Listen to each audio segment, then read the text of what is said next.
Agora aqui, todo mundo está me vendo, creio eu. Olá pessoal, tudo bem? Boa noite. Vamos começar aqui mais uma live hoje de vida sustentável e próspera, o caminho da prosperidade. Vou tirar aqui que já passou 5 minutos. Tá certo? E vamos trabalhar um pouquinho aqui, pessoal. Então vamos lá. Quero começar falando para vocês a primeira coisa aqui que eu já falei, só repetindo. Vamos compartilhar a tela. Compartilhar a tela não, compartilhar essa live o máximo possível que vocês conseguirem. Vamos tentar atingir o máximo de pessoas aqui na live hoje. E hoje eu vou falar um pouquinho com vocês, o tema aqui, né? Preciso comprar isso agora. Porque esse hábito, um dos maiores, né? Aqui, dislexia comendo solta, é um dos maiores destruidores da sua vida. Então, a gente vai falar um pouquinho, voltar aqui e falar sobre planejamento. Vou falar mais um pouco para vocês sobre planejamento e, especificamente, algumas coisas que eu quero relacionar entre consumo, desemprego e desenvolvimento de hábitos, tá? Então, é isso que eu quero falar aqui hoje um pouquinho, fazer algumas contas para todo mundo. Então, vamos lá.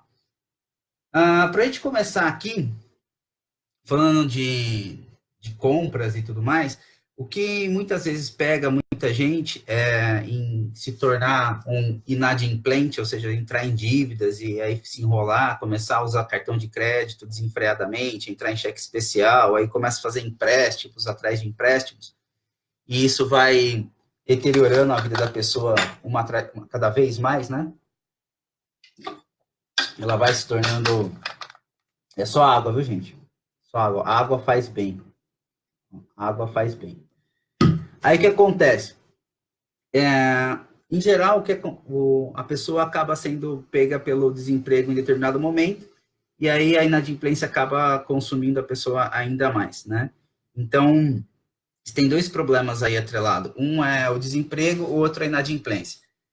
O que acontece? A taxa de desempregados no Brasil, quando uma pesquisa do Serasa, desempregados não, de inadimplência no Brasil, segundo uma pesquisa do Serasa, estava em mais de 61 milhões de pessoas inadimplentes, tá?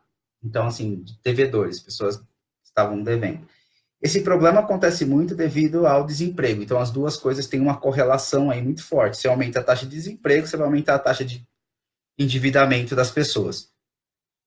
Isso é o primeiro fator. Isso acontece por quê? Porque quando a pessoa está empregada, ela começa a acumular várias dívidas. Então, assim, para a gente começar a falar aqui, eu quero colocar dois conceitos para vocês. Um é o conceito de dívida, tá? Esses conceitos aqui de dívidas vão ser dois. Um a gente chama de dívidas ruins, e o outro aqui são chamadas de dívidas boas. Chamar assim, dívidas boas. E uma dislexia. Dívidas boas. Tá? Aí o que acontece aqui? O que são dívidas ruins? Dívidas ruins são cartão de crédito, cheque especial, empréstimos pessoais. Aqui inclui o famoso consignado. Tá? O consignado nada mais é que um tipo de empréstimo pessoal. Financiamentos. Então, o que seria um tipo de financiamento ruim? Quando a pessoa vai lá e compra uma geladeira, um fogão, ou mesmo um celular em 12 vezes, 24 vezes, tá certo? Isso daí é um financiamento ruim. Tá? Isso não é um financiamento muito bom, não. Porque é um bem de consumo, que ele não tem um valor muito alto, como, por exemplo, um veículo, um apartamento ou uma casa, e a pessoa acaba se enrolando demais com tudo isso que está acontecendo, tá certo? Então, é importante entender que tipo de financiamento que eu estou falando. E esse financiamento quando você vai comprar alguma coisa que você parcela, seja ele no boleto, seja ele no cartão de crédito, é um financiamento ruim. Quando você faz parcelamento no cartão de crédito, aí eu vou contar uma história para vocês. O Brasil é o único país do mundo, até onde eu tenho informação, só se mudou alguma coisa nessa última semana, que faz parcelamento em cartão de crédito. É isso mesmo que vocês estão ouvindo, tá? o Brasil é o único país do mundo onde você consegue parcelar no cartão de crédito, certo? Teve que existir toda uma estrutura de operação quando começou a acontecer isso aqui no Brasil, e isso daí foi um dos grandes motivos que começaram a endividar muita gente, mas muita gente mesmo, tá? Tanto que tem algumas coisas acontecendo com o Banco Central para tentar resolver esses problemas, tá certo? De tão grande que é. Então, assim, esses financiamentos aqui, eu vou colocar aqui, então, financiamentos, por exemplo, de objetos de consumo de baixo valor, tá? Isso aqui são os financiamentos ruins. Esses financiamentos ruins que vocês estão vendo aqui, eu estou colocando aqui para você, vou colocar uma corzinha de texto aqui, vermelhinha, é o que mais mata as pessoas atualmente, tá certo? As pessoas estão muito endividadas com isso, assim, muito, muito fortemente mesmo. Elas estão muito enroladas com essa ideia de dívidas ruins. E isso daí, eu vou falar mais um pouquinho para vocês para frente, vai estar relacionado ao consumo. Eu contei já a historinha para vocês, mas sempre é bom lembrar. O que acontece é que a gente não estava acostumado com isso. A gente não estava acostumado a ter crédito na praça como nós temos hoje, atualmente, no Brasil. Isso daí é uma coisa recente, tá certo? Foi de 2000 para cá que a coisa explodiu para caramba. Então, você tem aí 18 para 19 anos. Se você parar para pensar, então, você tem menos que uma geração, começando a ter uma geração que está acostumada com isso. Então, Bia, se você tiver aí a Beatriz Barioni, está online, se ela estiver online, por favor, dê um oi. Vou usar a Bia como referência, ela tem 20 e poucos anos, ela não tem 30 anos ainda, é a pessoa que eu conheço. Ela já nasceu no mundo que existia crédito, cartão de crédito e muita coisa sendo desenvolvida. E só que isso, se você volta na década de 80 e 90 e anterior a isso, tudo isso não existia. Então, conseguir crédito no Brasil na década de 80 era muito difícil, era somente grandes empresas que conseguiam, não existia um crédito pessoal tão fácil como é hoje, tá? Outra coisa que enrola muitas pessoas em crédito consignado é uma coisa chamada consignado do INSS. Quem já tem parentes aí que passou por isso, sabe que a pessoa pega o INSS, que é a aposentadoria dela, e atrela ali um consignado, um empréstimo pessoal que é descontado todo mês. E isso daí acaba endividando as pessoas cada vez mais. Existem parcelamentos que chegam a 98 meses, perdão, 96 meses, é uma coisa de louco, uma coisa absurda. E a pessoa sempre fica renovando esse parcelamento, então ela paga a vida inteira. Tá certo? Então é uma coisa que acontece muito aqui no consignado INSS. E tem pessoas que se enrolam em consignado, como, por exemplo, quem trabalha em órgãos públicos federais, estaduais ou municipais, que tem convênio com os bancos e os bancos as pessoas acabam pegando muito desses consignados. Então é sempre difícil. Agora vamos falar aqui, existem dívidas boas? Existem, tá? Tem alguns tipos de dívidas que elas são boas, algumas vezes são até consideradas como um investimento essas dívidas. Vou te dar um exemplo de dívida que eu particularmente considero uma dívida boa, tá? Então, quando eu falo de financiamento de casa própria, isso aqui é uma dívida boa. Se você for uma pessoa organizada, que esse financiamento, ele não consome, tá? Não consumir mais que 15% da sua renda, é uma coisa legal, tá certo? Ou seja, se a parcela não consumir mais que 15% da sua renda, é uma coisa legal, tá tranquilo, tá? Quando começa a passar disso, começa a doer, tá certo? E vai começar a doer cada vez mais, tá? Então, isso aqui é uma coisa que é interessante sempre. Eu vou colocar aqui num amarelo, laranjinha, ficou ruim. Aqui no, sei lá, que cor que eu coloco aqui? Sim. Que é dívidas boas, só que é dívida, né? Sempre complicado. Aí tem alguns outros tipos, por exemplo, tem pessoas que fazem o seguinte, ela muitas vezes ela tem uma clínica, alguém falou oi, aí pode falar oi, pode se comunicar, viu, pessoal? Se alguém tiver alguma pergunta, quiser saber alguma coisa, por favor, fique à vontade em perguntar. Olha só, descobri uma coisa nova aqui no Facebook. Dá para criar uma enquete ao vivo. Olha só. Vou fazer uma enquete aqui. Vou colocar aqui, ó. Vai ser legal, hein? Quem já se enrolou com cartão de crédito? Sim, Aqui, não. Vamos ver quem vai falar sim e não aí para nós. Vem agora. Tá. Muito fácil, vai para frente. Enquetes. Chegou aí, gente?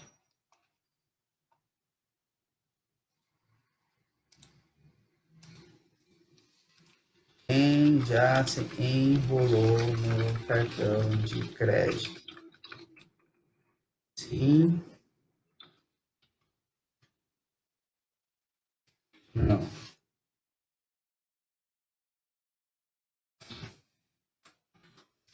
Vamos lá.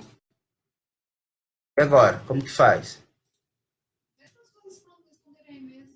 É mais fácil, não consigo aqui, pessoal. Sou meio enrolado com isso aqui. Alguém já se enrolou no cartão de crédito? Eu, sempre tem. Não chegou. Lorena, eu não consigo fazer, eu sou meio ruim para fazer isso aqui ainda. Estou descobrindo a ferramenta. Então a pergunta é essa: quem já se enrolou no cartão de crédito? Ele é muito fácil de acontecer isso, tá? Muito fácil mesmo. Olha só, voltando aqui com dívidas boas. Vou dar um exemplo aqui, ó. Tem vários exemplos. Um deles é o seguinte: tem pessoas que eu tenho algumas conhecidas, a Elaine, não sei se a Elaine vai estar aqui no chat com a gente, que acontece assim, a pessoa vai montar, por exemplo, um salão de beleza, tá? Aí, ao montar um salão de beleza, ela precisa comprar equipamentos. Então, ela vai comprar equipamentos do salão. Quando ela compra equipamentos, ela vai entrar numa dívida. Isso aqui, na verdade, é praticamente um investimento, tá? Quando a pessoa precisa comprar algum equipamento, é um investimento. Aquilo ali, ela vai entrar no fluxo de caixa dela e ela vai acabar se pagando. Isso é uma forma delas. Tem muita gente que trabalha com Uber hoje em dia que acaba comprando carro. Quem acaba comprando carro, acontece a mesma coisa. Tá certo? Ah, Lucimara, boa! Nunca se enrolou, é isso aí. Se enrola, não. E aí a pessoa precisa muitas vezes comprar um carro, porque ela não quer, fica mais fácil para ela ter o bem, então é outra forma de você conseguir e é praticamente uma dívida boa, tá certo? Então você tem esses dois tipos aqui de dívidas que a gente, basicamente, que acontecem aí com as pessoas, tá? Outro ponto, aí a grande questão aqui é que como você faz para você não se enrolar com essas duas coisas que você tem, né? Para você não entrar em dívidas. E como as dívidas e como os endividados versus sem trabalho, que significa desempregados. Esqueci a palavra. Desempregados. Agora deixa eu contar uma história para vocês, pessoal. Tá? Alguém respondeu? Opa, a Bel aqui tá me ajudando, gente. Opa, fala Eduardo, entrou.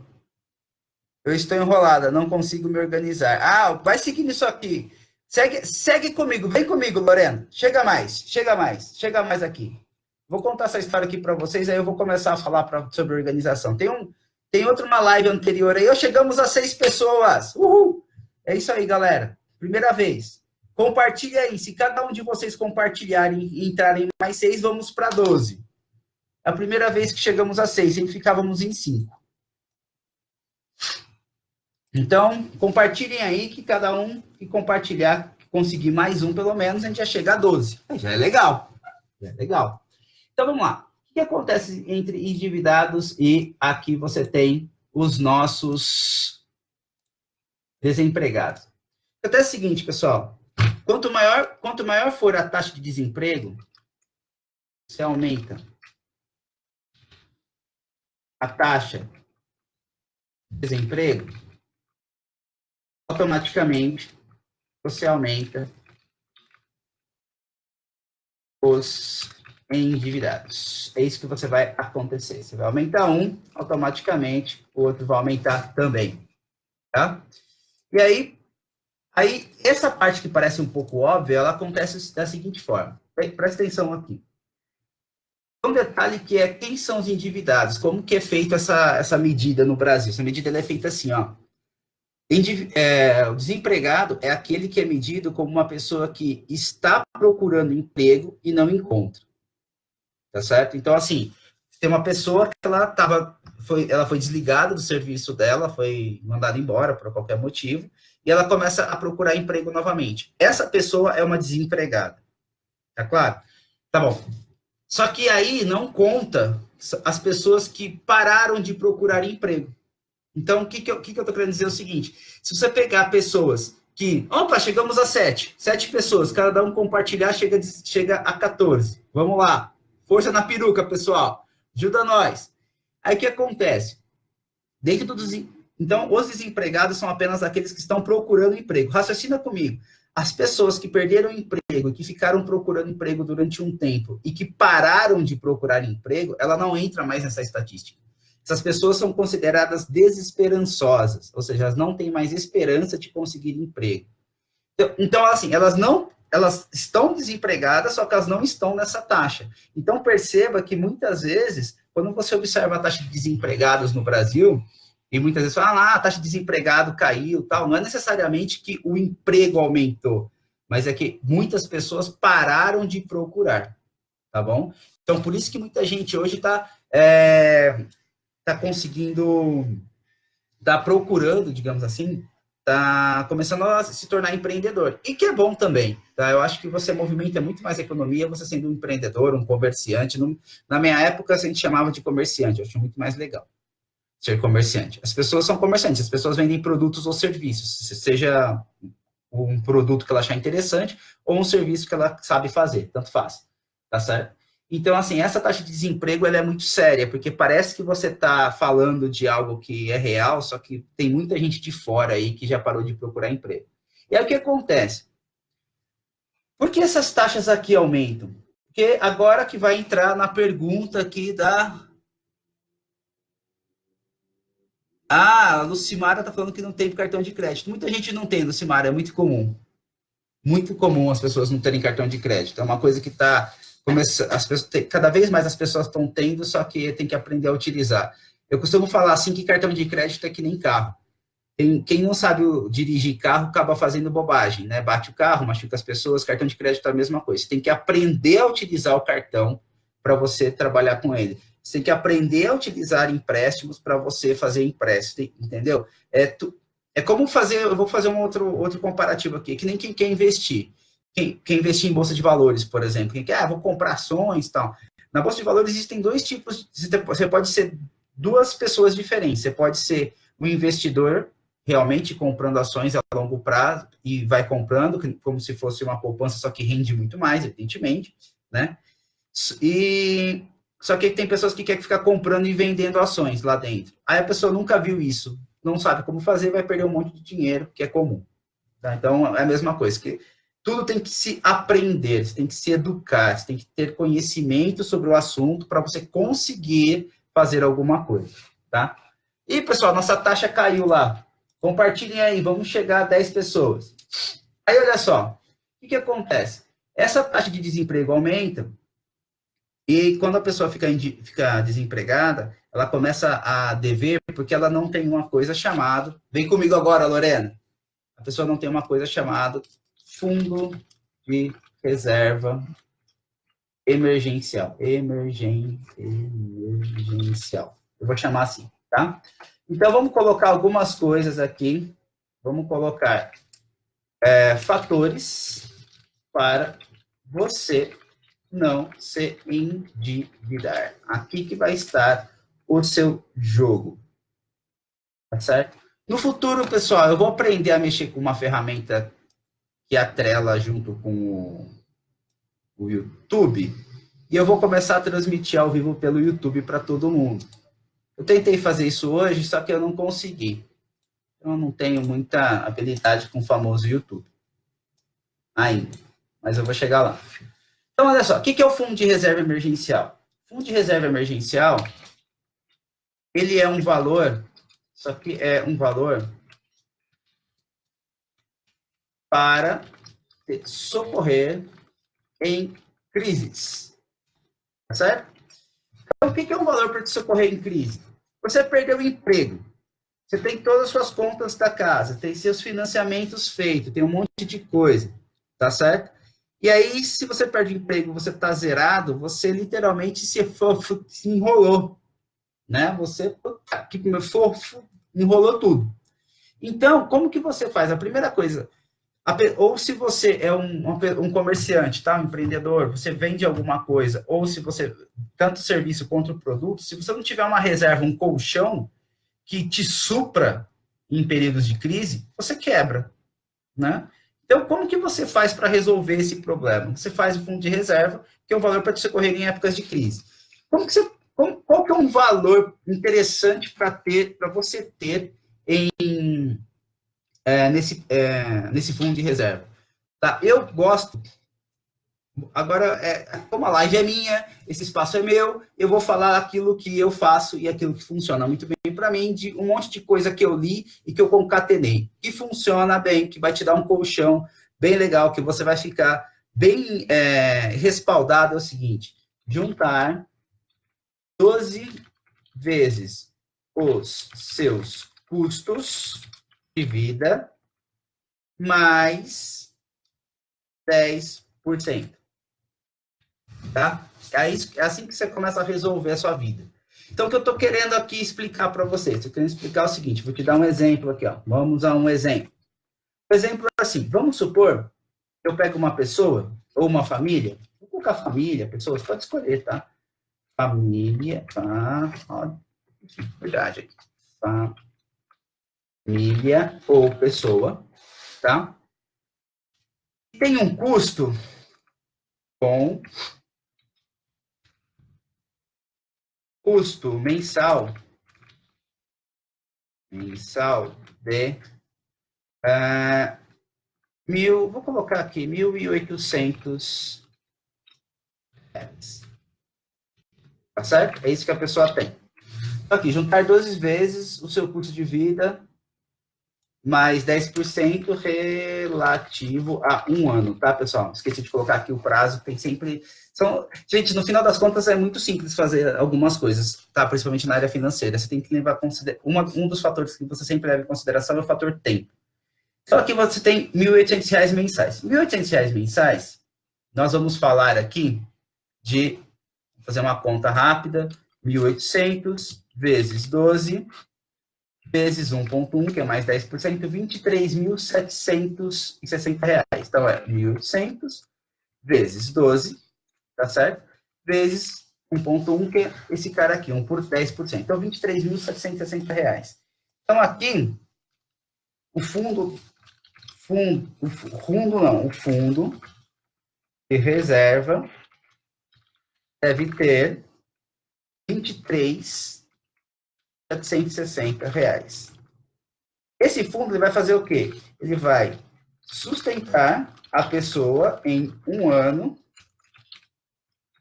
caso tudo... caso tudo deu ruim. Caso tudo deu ruim. Tá? Então, assim, imagina o seguinte,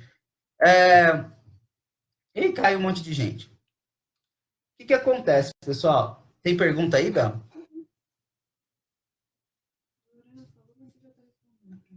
Isso que eu quero saber, como calcular meu fundo de reserva. Acho que eu coloquei aí. Opa, fala, Wandel. Beleza? O Wandel chegou. Lorena, acho que eu estou colocando aqui para você, ó. Ó, você tem aqui, ó. Junta 12 vezes o que você... É o que você gasta, tá, Lorena? Não é o seu salário, tá? Tô falando para você assim, sei lá, você ganha... Vou chutar aqui. Você ganha R$ 1.500 no mês, por exemplo. Aí você pega e observa que você gasta R$ 800 todo mês. O que é os R$ 800? É o custo fixo da sua casa. É tudo aquilo que não tem como você deixar de pagar, entendeu? Porque o que eu tô falando? Um cartão de crédito você pode deixar de gastar, você pode se apertar em algumas coisas, mas o mercado não tem como cortar, luz não tem como cortar, a internet as pessoas não querem mais ficar sem, hoje em dia é quase impossível, tá certo? Então, assim, é pegar todo aquele custo principal da sua vida, que você não tem como ficar sem, tá certo? Você vê quanto ele fica, quanto custa isso daí para você, e desse valor você multiplica por 12, o valor no mês, né? Você multiplica por 12, e aí você calcula mais 10%. Você tem um colchãozinho ali que quanto você gasta por ano, entendeu? E aí, esse cara aí vai te sustentar, tá? É essa a ideia, tá bom? É isso que vai acontecer ali. Então, para você fazer esse colchãozinho. Aí, tá bom. Aí, como que você pode montar, tá? Então, assim, então agora que você sabe qual é o montante que você tem, qual é o percentual, como que você faz para se sustentar, cara, e eu vou falar para você, 12 meses desse negócio aqui, cara, é assim, é bem certeza que em 12 meses você resolve a sua vida e começa a ganhar dinheiro com alguma coisa, tá certo? Então é bem importante ficar isso muito claro para você, tá bom? Fica bem claro mesmo. São 12 meses que você está se segurando ali, mais 10%, né, do valor. Aí, como montar, é questão, né? Como montar o seu fundo de reserva. Eu vou até colocar o seguinte, aqui embaixo. Como montar o nosso fundo de reserva? Tá certo? E aí eu vou partir do seguinte pressuposto, tá? Eu vou partir do pressuposto que ninguém entende nada de produtos financeiros. Se alguém sabe o que é tesouro direto aí? Responde na live para mim. Quem souber, estamos em 6 pessoas aqui, ó, facinho, 6 pessoas. Sim, sim, não, não, não, não. Quem sabe o que é tesouro direto? Como montar o seu fundo de reserva. Então, como que a gente faz para montar aqui essa bagaceira sua? Você faz o seguinte, você vai ter que se organizar. Então, primeiro, você faça uma organização financeira. Então, o que é fazer a organização financeira, Lucas? É você pegar uma coisa muito antiga, uma tecnologia muito antiga, chamada caderno e caneta. Você pega um caderno, tá vendo? Caderno, e você pega uma caneta, tá? Aí pega aquela caneta agora que o presidente assinou. Eu tenho uma caneta, a mesma caneta que o presidente assinou agora, que a entrada dele como presidente, tá? Eu tenho uma caneta Bic também. Então, assim, você pega uma caneta, pega um caderno, vai lá e anota, começa a anotar tudo que você gasta ao longo do mês. Se você faz isso, você tem uma organização financeira. É assim que faz, entendeu? Você coloca lá gasto de mercado, gasto que você gasta com seu filho, com a sua filha, com você, com balada, com a porra toda, você tem que ter essa organização financeira e saber quanto você gasta por mês e saber quanto você ganha. Você tendo isso daí, você já começa a ter organização financeira, tá? O jeito mais simples de fazer é esse. Você monta uma tabelinha e vê. Depois, como organizar a organização é outro passo, mas ali você já vai começar a ter ideia do que está acontecendo contigo, tá bom? Opa, as pessoas responderam aqui. Ah, eu já expliquei. É verdade, eu já expliquei. A Bel falou, eu sei. Maritema falou, eu já expliquei. É verdade, Maritema. Opa, fala Anderson. Anderson faz tempo que eu não o vejo. Pedro, sim, verdade. Falamos aqui, Pedro. Verdade. Aí o que acontece? Dessa organização financeira que você faz, uma forma simples de você montar aqui é separar um valor mensal para começar o fundo de reserva. Aí a ideia é o seguinte, você já tem sua meta, tá? A meta que você tem é você conseguir juntar 12 vezes aquilo que seu custo mensal mais 10%. Você guardou aquele valor lindo e maravilhoso ali. Então, essa meta você já tem. Aí, como que você vai fazer isso? Você vai um pouco por mês.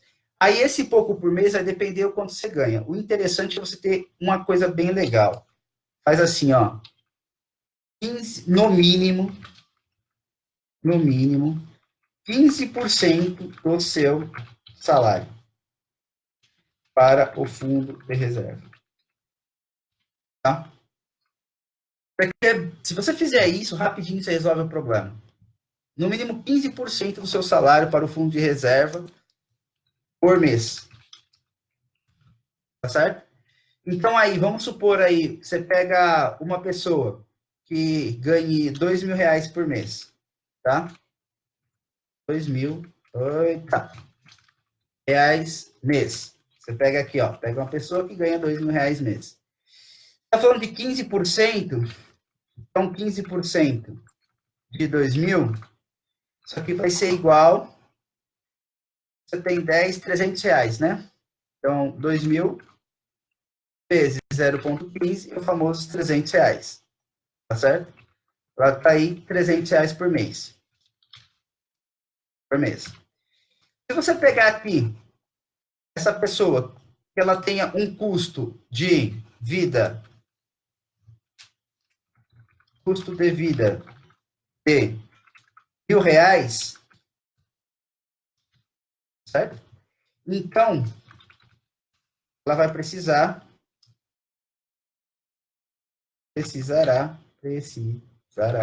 para o fundo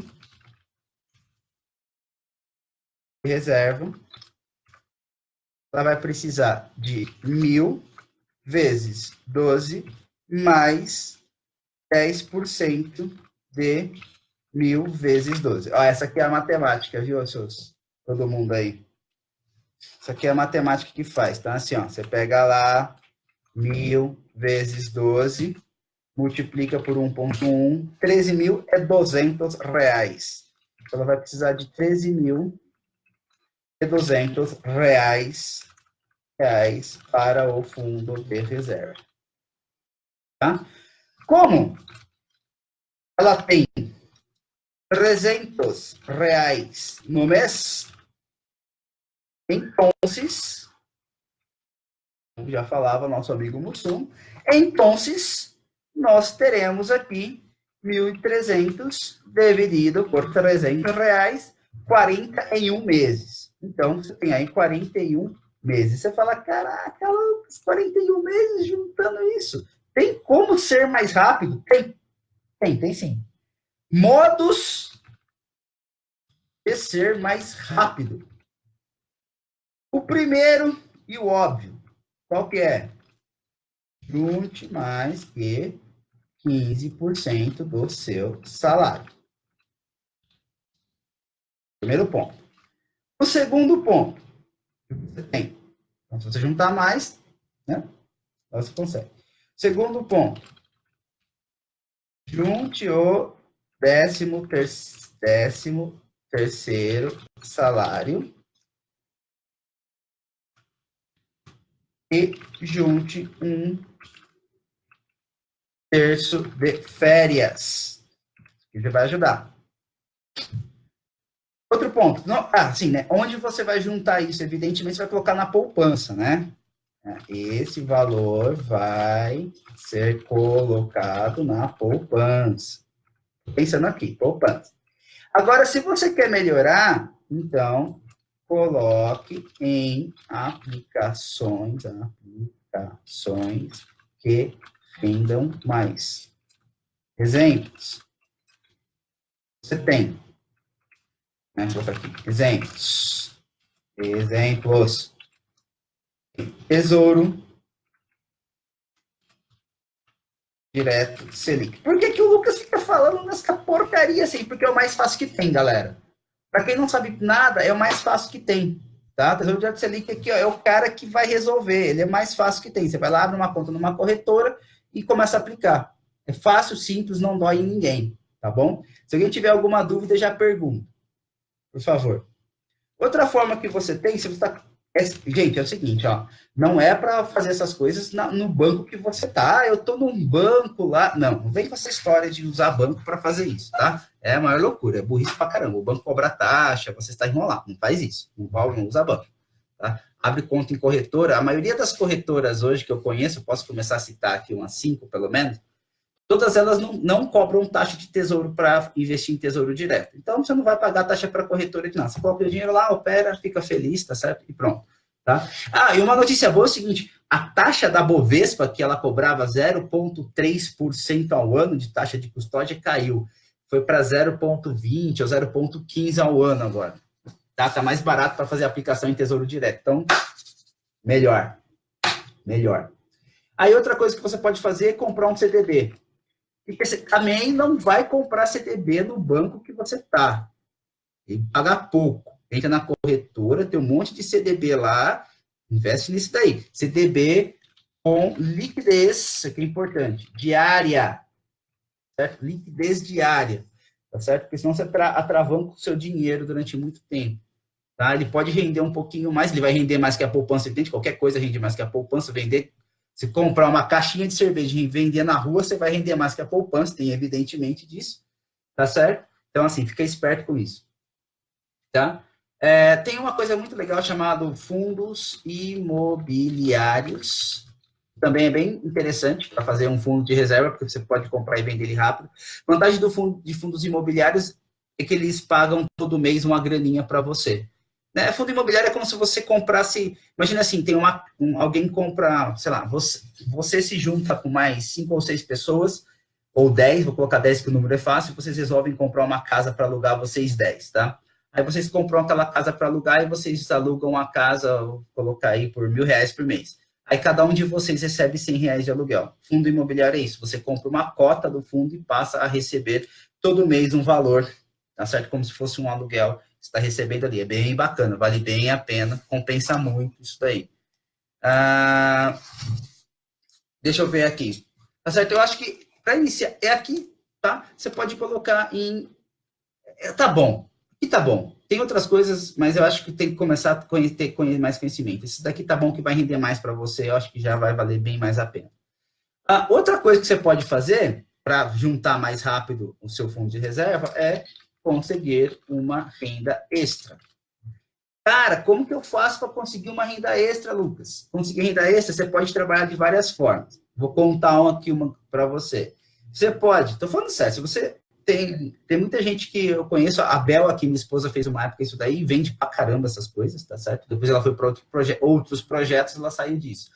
Mas você pode vender Mary Kay, eu não faço parte mais da Mary Kay hoje, nem a Bel, não sei como certo, Mary Kay, acho que é assim.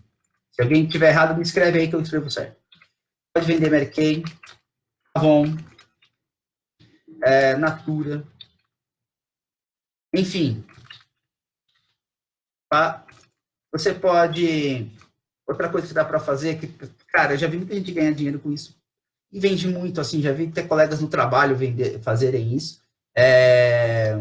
Se você sabe fazer, evidentemente, se você for uma pessoa que sabe fazer, isso aqui é batata. Não tem como não ganhar dinheiro com brigadeiro. Tá? Não tem como não ganhar. Eu nunca vi uma pessoa que não ganha dinheiro vendendo brigadeiro. É impressionante.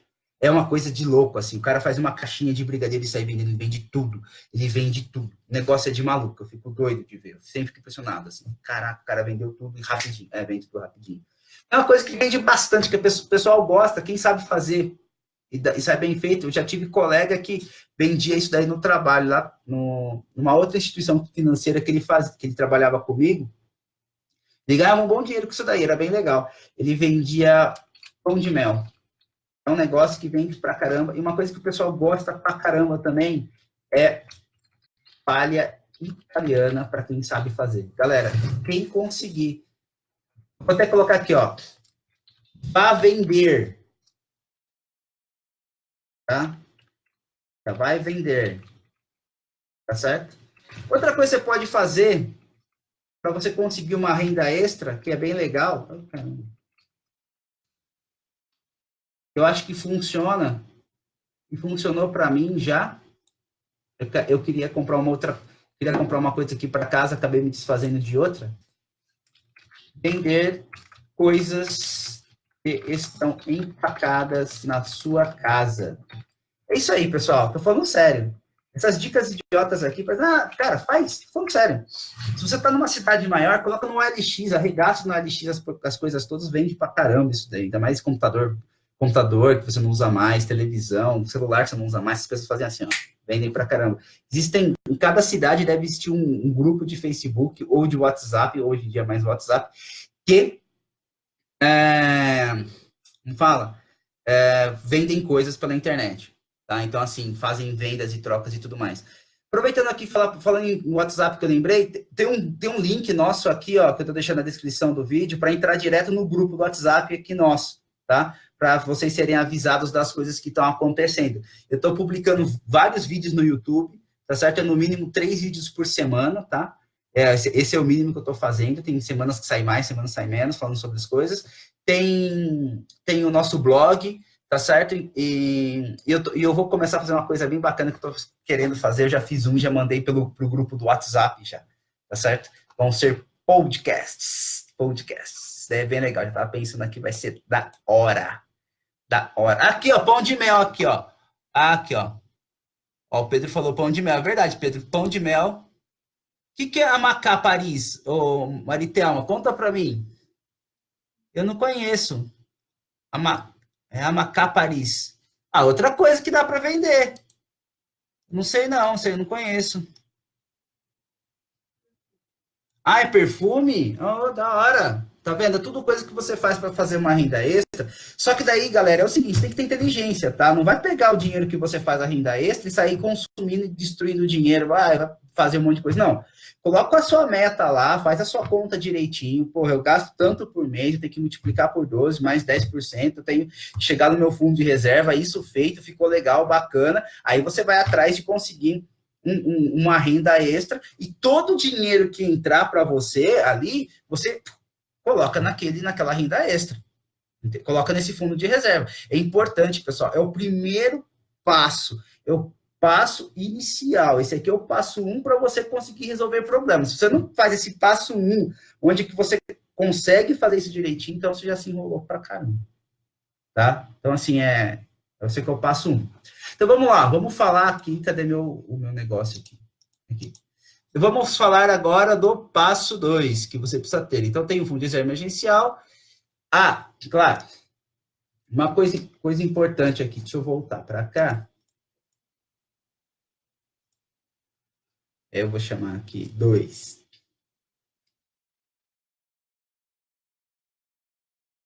Então, o primeiro foi fazer o fundo de reserva. Está tudo explicado aí como você faz a porra toda. Tá? Agora, esse aqui é legal. Planeje-se para comprar. Isso aqui é importante, fazer um planejamento de compra.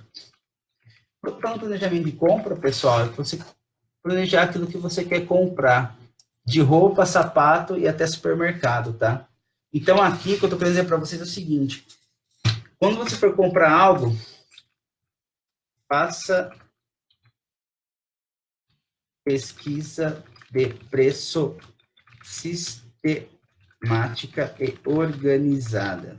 É bem diferente de você fazer uma pesquisa de preço e fazer uma pesquisa de preço sistemática e organizada, tá bom? Então, assim, você quer comprar um fogão novo, tem um monte de site lá que você entra, Americanas, Casas Bahia, Thales mostra os preços. Tem duas maneiras de fazer isso. Tem uma maneira de fazer isso que é ficar toda semana entrando nos preços e ver, e você vai se habituar com o preço e saber quanto ele vai aumentar ou diminuir. Se está aumentando ou diminuindo, se está entrando em uma promoção. E tem uma coisa que dá para fazer que é bem legal. Existe um site, não ganho porra nenhuma para falar desse site aqui, tá? Tem um site chamado Zoom. Eu não sei se alguém conhece, é o site Zoom. Se alguém conhecer algum outro, fala aí na live. Tá? O site Zoom, ele faz comparativos, só que esse cara faz comparativos de preços de vários lugares e aqui, assim, esse é a sacada dele, esse aqui é o, puta, que eu achei fera que ele faz, é comparativo de preço no tempo. Então, o que eu estou falando de comparativo de preço no tempo? Ele traz um gráfico para você, tá? E nesse gráfico que ele te traz, ele mostra para você como que estava o preço daquilo que você quer comprar nos últimos 6 meses. Então, você sabe qual que é a variação de preço que estava nos últimos 6 meses, se aquilo já está caro ou está barato. Eu mexi um pouco ali, de repente tem até como colocar em um ano. O ideal é você conseguir pegar e ter uma noção de preço de algo de um ano, porque você vê certinho a oscilação do preço. Tá? Os preços têm oscilação, pessoal. O pessoal acha que é só o papel da Petrobras que tem oscilação, vale, né? O pessoal fica variando diariamente, não é assim não, pessoal.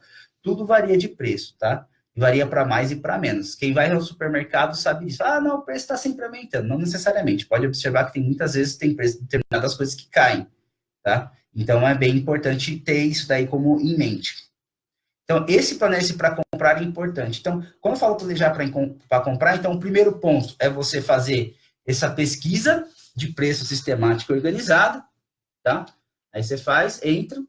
E o segundo ponto, aqui, estamos fazendo aqui insights comparativos e tudo mais, é você, então, começar, vou chamar aqui de terceiro, reservar o dinheiro para comprar. Então, o que eu estou falando? A partir do momento que você decidiu comprar algo, você fala assim, eu quero comprar, sei lá, um aspirador de pó. Aí você viu, tá, o aspirador de pó tá custando, sei lá, R$200 o aspirador que você quer. Entrou num site lá e tá vendo, tá em média de 190, R$200. Começa a acompanhar esse preço e vê se você consegue fazer um comparativo no tempo dele. E aí, enquanto você vai fazendo isso, aqui nos meses que você vai fazendo isso, você vai guardando o dinheiro. Para que você vai guardar o dinheiro? Para você comprar.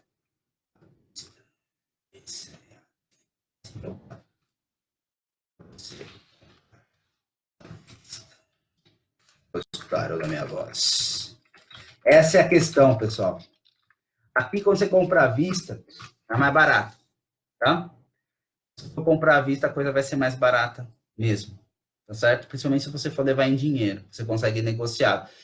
Geralmente, em lojas físicas, isso dá para fazer bem, tá? Lojas online já é um pouco mais complicado, mas à vista você faz muito bem isso daí. Você fazer esse planejamento para você conseguir comprar, tá? Isso é bem, bem, bem importante. E aí, se você seguir esses passos que eu falei aqui em cima, você consegue fazer um último, que eu acho que é o mais importante. É assim, você só vai conseguir desenvolver esse passo aqui se você fizer os outros, tá certo? Esses outros de cima, que é o hábito desenvolver bons hábitos. Compra e de consumo. Tá certo? Quando você acaba desenvolvendo bons hábitos de compra e de consumo, você percebe que tudo melhora. Então, o que é um bom hábito de compra e de consumo? É você fazer o planejamento de quando você quer comprar, você juntar o dinheiro e comprar à vista. Tem um exercício bem legal que dá para fazer, que é assim. É o seguinte. Imagine assim, imagine que você tem filhos ou sobrinhos e que você sempre dá presentes para ele no final do ano. Sabe uma época boa para comprar presente para o final desse ano aqui? Agora. Se você olhar ciclos de preço da maioria das coisas, nós estamos no vale do preço, ou seja, no ponto mais baixo dos valores de muita coisa está acontecendo agora, entre janeiro e fevereiro. Acontece janeiro, fevereiro e até entrar o carnaval. Depois do carnaval as coisas vão ser remarcadas e vai entrar tudo novo. Então, assim, se você pensar direitinho, compensa muitas vezes você comprar as coisas agora, já deixar guardada, porque lá no final do ano, esse mesmo objeto que você está pensando em comprar, tenha certeza que ele vai ser muito mais caro. Mas assim, não precisa nem ter dúvida disso. Acompanhe os preços. Você vai ver que vai chegar lá no final do ano, o mesmo objeto que você está querendo comprar, que você dar para o seu filho, para quem for, vai ser mais caro. Tá? Então, assim, compensa muito guardar essa grana. Tá? Tem mais alguma pergunta, pessoal? Alguma dúvida? Alguém quer saber mais algo?